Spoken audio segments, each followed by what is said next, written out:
என்ன நிலா இவ்வளவு அழகா இருக்கே, அது ஏன் அவ்வளவு மேல இருக்கு? சொல்லுனா.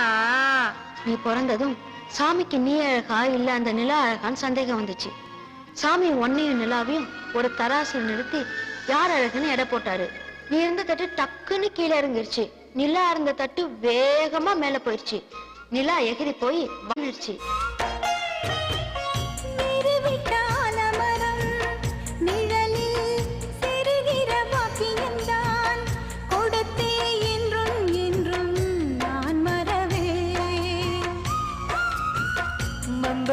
பூக்கள் என மலர்ந்து நாம் சிரிக்கும் நேரம் வரும். விரைந்து தென்றல் வந்து நாம் மிதப்போ